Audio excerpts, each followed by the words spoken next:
All right, we're back here today. My buddy Joe Pro came down to help me out. We are going to put the rear crank seal in.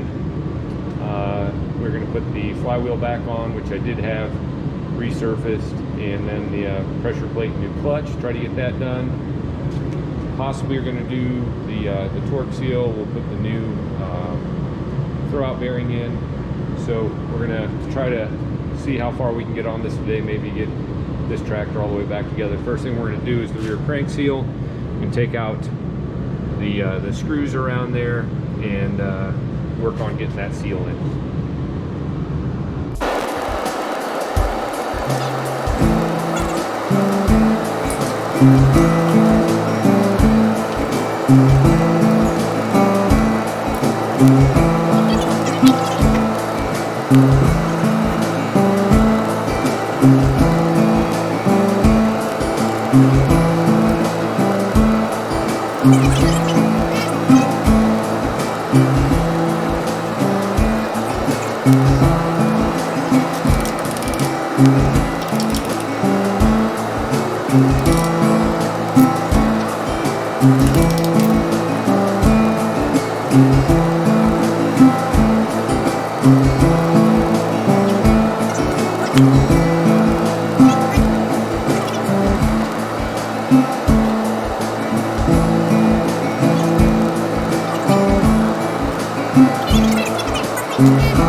Alright, so we got the old seal out. The old seal is kind of a different seal than what the new one is. The rubber's definitely very hard on this seal. We've cleaned up that real well. I went ahead and made a new cork gasket to go in, and then we have the new seal here that we will be putting in, and then putting the whole thing back together. So that's kind of where we're at right now. All right, we're to the part of putting the seal in. The right way to put it in is for the lip to go on the towards where the oil is.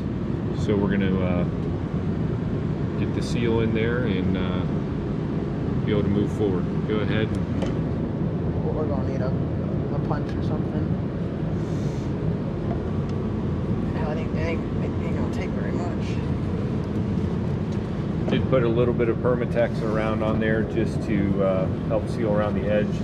Make sure we get a good seal. You got a large punch.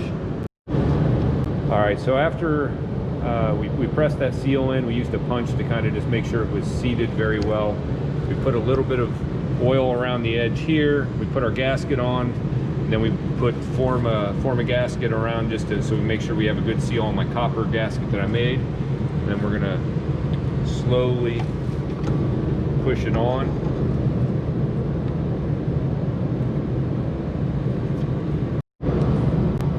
Hit a reset there for a second. Now we're kind of turn the seal so that way it doesn't get rolled.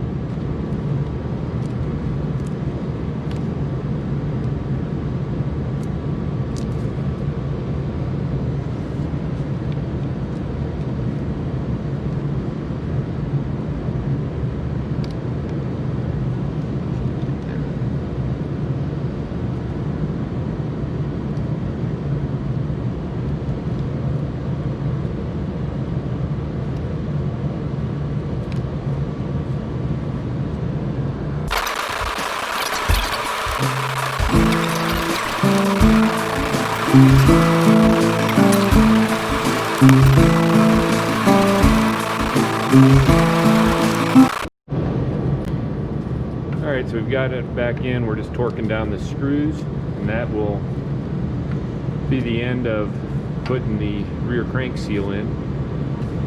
The old one, like I said, was very hard, definitely was dripping down. If you look down at the old pressure plate and everything, the way that the oil was on there is definitely over the years has gotten oil soaked. So between doing this and the rear torque seal, I know that the rear torque seal is leaking because I had this pretty well dry, and you can see there's a little puddle of oil down there now that's still dripping down. So that's going to be one of the other things that we tackle. So that's rear crank seal. In the next video we'll do the flywheel and put the whole clutch assembly in.